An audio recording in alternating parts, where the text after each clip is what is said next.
Hi there, I'm Jim Zirin. Welcome back for more conversations. We have a great show for you today.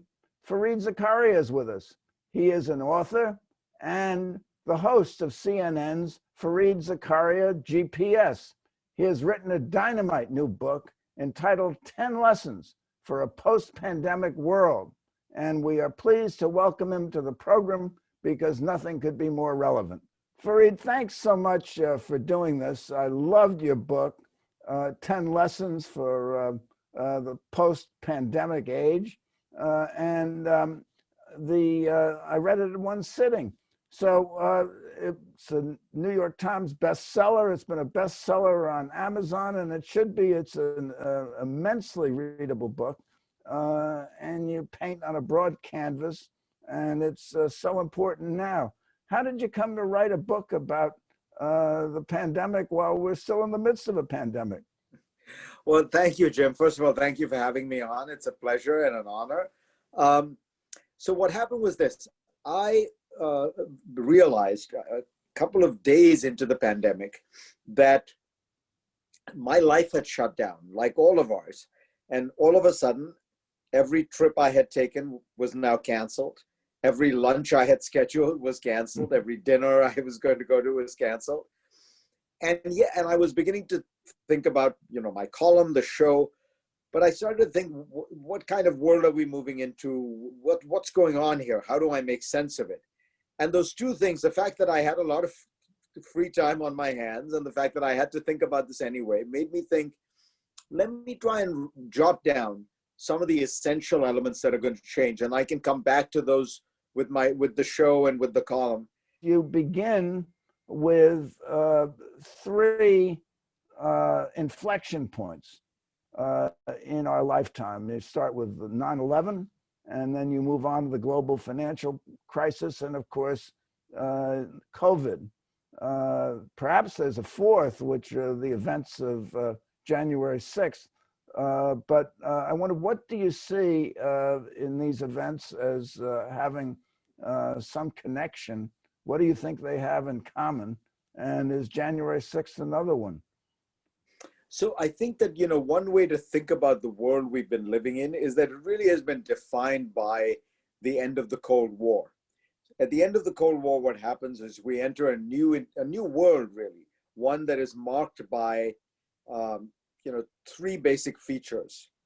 Globalization, as all of the world suddenly becomes one single global economic system, the former non-communist world, the communist world, the socialist world, India, China. The second was the rise of information technology, where suddenly and increasingly we were all getting connected all the time. And the third was American power that dominated, undergirded, underwrote this new system. And it was a very dynamic system, very fast moving, lifted hundreds of millions of people out of poverty, produced all the innovation we know. But it turns out also to be very unstable. And if you think about the number of crises that we have experienced since this system has been in place, you just think financial alone. You had the Mexican crisis, the East Asian crisis, the Russian crisis, many stock market crashes, But I decided, what were the most significant crises of this crisis-ridden era we've lived through? And surely one was 9/11, where you had this profound backlash to American power and American hegemony. Terrorism is the weapon of the weak, so it was not ultimately able to do what it wanted to, which was dislodge American power, but it has powerfully reshaped the world. The second was the largest crash of them all financially, which was the global financial crisis, which both plunged the world into a recession, but also, very importantly, discredited a lot of the ideological underpinnings of that world. That free markets were always better, more liberalization was always better, government was always bad. All those shibboleths got discredited. And then we have had the pandemic, which I think in some ways is speaking to another highly unstable element of this new world, which is ceaseless human development, ceaseless rapid human development with no account for what happens to nature while you're doing this, whether it's the climate change reaction or the biological reaction in terms of pandemics. I think we've realized that you can't just keep going on the way we're going without nature fighting back, in a sense. So that was the sort of broad outline of what I was trying to describe. I think the January 6th events, I would put in a different category or in a subcategory, which is this. American power, which undergirded this new world, has been waning. And it has been waning. We are in a period of decline for America. And I don't mean that, I say this as an immigrant, as somebody who believes America is an amazing, extraordinary, dynamic country. But the role America has occupied in the world of unrivaled hegemony is waning. And it's waning for external reasons and internal. The external reason, of course, is the rise of the West, particularly China. But there is a significant internal reason why America is no longer playing that role on the world stage. And that is because there has been a deep division within America about whether we want to continue to play that role, about whether we want to play the role we have played for 70 years in the global system. In some fundamental sense, Donald Trump is the ultimate reaction of a large group of Americans who say the world cheats us, the world, we want to close down this open world that America has underwritten. Trade is bad, immigration is bad, diversity at home is bad. So that, in a sense, January 6th is, these people are so tribal, so committed to those ideas that it turns out that those ideas, in some sense, are more important to them even than ideas about liberal democracy, right? So that is the way I would fit January 6th in. But overall, I think the message I was trying to convey is, well, we've taken on a lot of risks while forging this very dynamic path. And some of them we haven't even thought through. We're walking off the cliff without realizing it. Are we losing our primacy to China? Can we ever get it back? Is this really going to be the era of China? And after January 6th, the question looms, are we to be defined by chaos? So there is kind of a connection. Are we to be led by China or defined by chaos? Well, and I think the two are related. I strongly believe the United States remains the most powerful country in the world. It remains the most dynamic economy in the world. China is a real peer competitor in a sense that we haven't had one perhaps ever, or certainly since the 1920s. It is a country that is in every sense an equal to the United States technologically, economically. In terms of military power, it lags way behind, but it could easily change that. China has decided to go down a different path. But as important as those elements of power are, there is the element of national unity, national will, national purpose. And that is where America is broken. We have become deeply divided and deeply dysfunctional. And I think that's what you're alluding to. I think that when a country reaches the level of division and partisanship that we have shown, look at our response to COVID. We are almost unique in the world in having turned the response to COVID into an almost entirely partisan issue. You can predict, what a state's COVID rate is, what its hospitalization rates are, based on whether the state was a majority Biden state or a majority Trump state. You can predict whether somebody is wearing a mask or not based on who they voted for. This is extraordinary. It's happening nowhere else in the world. And it's a sign of how partisanship has now engulfed America. You saw a connection between and among 9/11, the global financial crisis, and COVID, which you called asymmetrical, I guess, because 9/11 was begun with some box cutters, and the global financial crisis with some gimmick called a credit default swap, and COVID, a virus that you can't even see with the naked eye and spreads all around the world like wildfire. Is there something asymmetrical about the events of January 6th. There's a bunch of thugs storming the Capitol with flagpoles and rudimentary tools of violence. Yeah, it's a very, very good analogy, and one, if I had to write a new introduction to the book, this is exactly the point I would make. And the reason I was making that point about asymmetry is that we tend not to think a lot about small things that morph into big things. You know, in other words, we spend $700 billion a year on our defense budget, planning against large-scale events, large-scale invasion from China or large-scale military action by Russia. We can imagine that. We can't imagine those 19 men with box cutters using their planes as weapons, but causing more damage than any of those scenarios we planned about. The credit default swap, as you said, is tiny, weird financial insurance on a mortgage bet that morphed into something larger than the world economy. Eventually, it was a $50 trillion market. The virus in a bat in Hubei, which has ended up bringing the world to its knees. And I think the lesson from the January 6th phenomenon is this: pay attention to these small fringe elements. Pay attention to, you know, violent extremism that is taking place in small places in strange ways. Because if it is virulent enough, if it is given enough support by leaders like Donald Trump, it turns out it doesn't matter that it's small. It doesn't matter that it's fringe. It doesn't matter that these people, you know, couldn't win an election. It can be very dangerous. It can be very lethal. This is, of course, something that really we could have studied Weimar Germany and recognized. It's very easy to bring down a democracy if you have a minority of people, but with a deep intensity to destroy. In other words, you know, you have to think about the intensity and the recklessness and the nihilism as much as just the sheer numbers. How many people were there on Capitol Hill?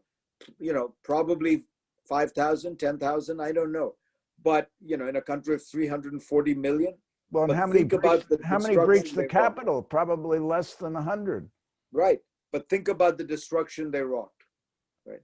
And there certainly is the analogy to the Nazis, the beer hall push of, I guess, 1921 in Munich, which was put down. Hitler wound up being in prison. He wrote Mein Kampf, and he had some downtime. And then when he got out, the rest is history. So we're really seeing a frightening event in the history of the United States. I think you've called it the greatest attack on democracy since the Civil War. Yeah, because I don't think we have at any point had a large enough group of people who really seem to believe that the welfare of their party, their group, their ideology, their movement is more important, more dear to them than American democracy itself. I think that was not the phenomenon with McCarthy or Huey Long or any of those people. That to me is so dangerous because, and it's important to understand the extent to it. It's not just those people who stormed the Capitol. It is the 150 Republican House members and the initially 12 to 13 senators who were willing to vote. And let's remember what they were voting to do. They were voting effectively to overturn a free and fair election. And so I think it's important to understand that that act was every bit as insurgent and every bit as seditious as those people who breached the Capitol. And it's important that we remember that because the danger is that we will punish the weak, those people who breached the Capitol, but the real instigators, the people who were, you know, who still, even after that moment, voted for those insurrectionist, seditious ideas, those people will all go scot-free. Well, perhaps not so scot-free because we have an impeachment resolution contemplated by the House of Representatives, and which may wind up with Trump being disqualified from holding any office of honor, trust, or profit under the United States? I think it would be very hard because remember, you need the Senate to convict, and that at this point, maybe I'm misreading it, but I don't get the sense that you need 17 Republican senators. I would frankly... You need 17 to remove, but you only need a majority to do to that's right, disqualify him, and there would be a majority Democratic Senate after January 20th. In January, that's right. I myself worry that we create a kind of, if you think about it, it feeds the mythology of Trump that the whole system is against him if you do things like that. And I don't want his children to be running as standard bearers for him. I think better to defeat this phenomenon. I would like to see Ted Cruz and Josh Hawley and Kevin McCarthy. Remember, the ranking Republican in the United States Congress signed up for this and voted for it. I think it's important to hold those people accountable in their next elections. We've got to remember this has now got to be a sustained effort to rescue the forces of democracy, to punish the anti-democrats, and I think they should be regarded as enemies of democracy. And I hope that, that to my mind, that's how you destroy a political movement. And you make clear to people that that is what was going on, and do they really want to sign up for that? But certainly the centerpiece of our democratic tradition is the rule of law. And if there were violations of law here, fomenting insurrection against the United States and inciting riot and revolution, then many of the people at the Capitol said, we're having a revolution, we're having a revolution. Now, doing that violates the law. And if it does violate the law, can we possibly ignore it? It's the elephant in the room. No, look, we have to, I entirely agree with you. There is a complicated issue as to whether or not what Trump said counted as incitement. The Supreme Court has a very famous ruling on this called the Brandenburg ruling, in which my reading of it, and I saw a very distinguished Supreme Court scholar make the same point, is you have to very explicitly endorse violence, which I think it'd be fair to say Trump did not. Trump implied it, but did not specifically say it. And the point the scholar was making was, in a court, Trump would not be held criminally liable because he did not cross that line. Now, the question of whether he should be held politically liable is, of course, a much as important one. And so I entirely agree that you have to go through with this process, but I want us to be sure not to forget the biggest problem we face is that 60 million people believe in him and believe in his cause so strongly that they are willing to even breach democratic principles. And how do we reach out to those people? How do we make them understand what they were doing would destroy democracy? Many believe that had it not been for COVID, or had it not been for our response to COVID, even more importantly, Trump would have been reelected. Do you agree with that? Do you find that his response was pretty short-sighted and needlessly caused hundreds of thousands of deaths? His response was a disaster. I mean, I think that there's no getting around the fact that from the start, the way that Trump handled this was abysmal, partly because he denied it and didn't want to, he sort of wished it would go away, partly because Trump doesn't really believe in government. He doesn't understand it. He doesn't know how to make it work. And American government is hard. We make it hard because power is divided. Power is divided among 3 branches, among dozens of federal agencies, among thousands of local, state, and public health authorities. So corralling all that and coordinating it is a real challenge. And you need an active, energetic, focused president who thinks that this is incredibly important and puts serious people to work.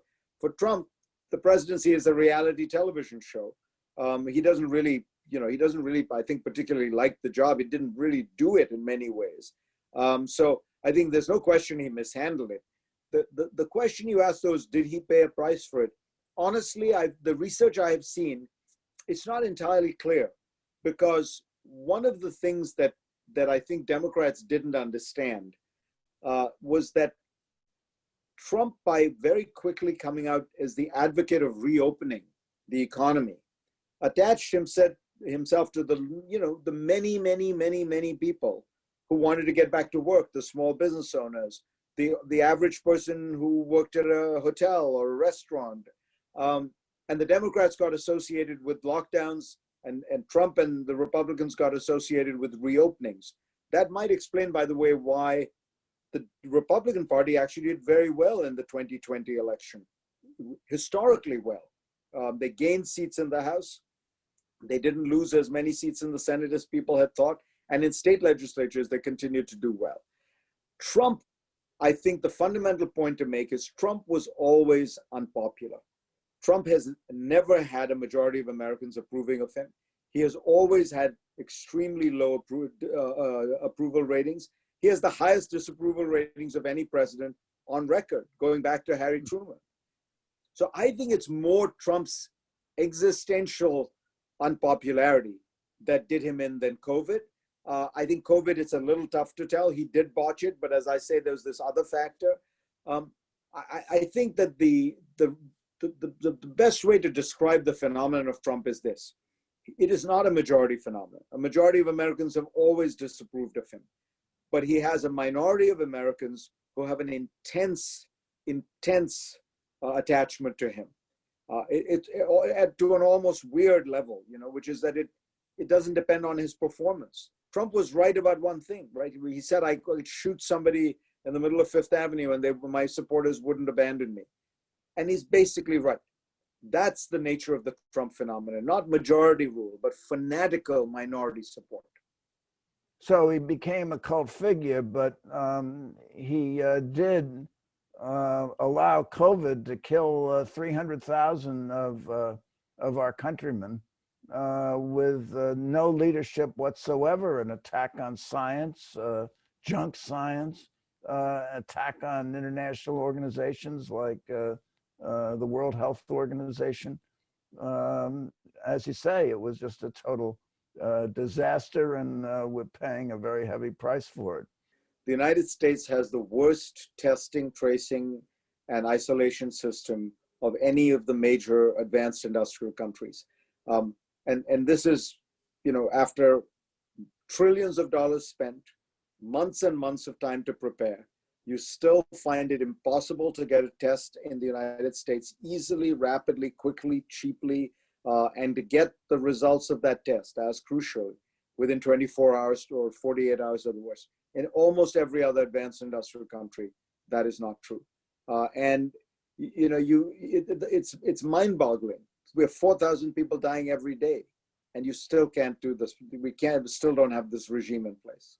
So unfortunately, we've come to the end of our time, but I have a question for you, Fareed Zakaria, and it is, will our democracy survive in a post-pandemic world?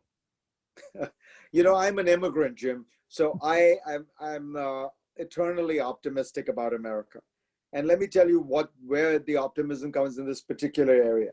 One of the biggest puzzles I think people like you and I have had for the last 4 years is, when will the fever break, right? When will people begin to realize that Donald Trump is a charlatan, that he is, more important than being a charlatan, he's a real danger to American democracy. He's encouraging forces that are deeply detrimental.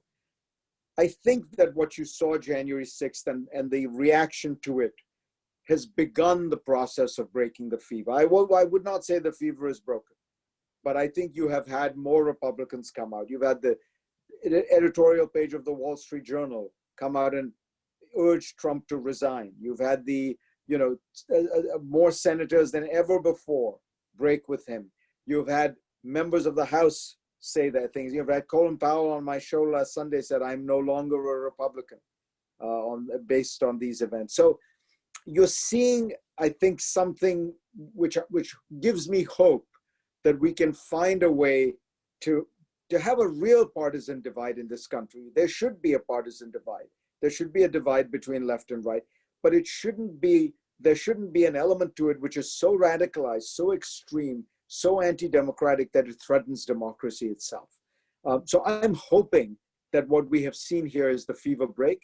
I think Biden is the right person at this moment because he really is somebody who believes in healing and in uniting and in a degree of bipartisanship. So I think we have a chance. You know, as I write at the end of the book, nothing is written. There is no inevitable trend that is going to dominate our lives. We get to write our own history. And depending on what we do in the next 4 to 5 years, I think we have a chance to bolster American democracy or to doom it. Well, nothing is written was a line from Lawrence of Arabia.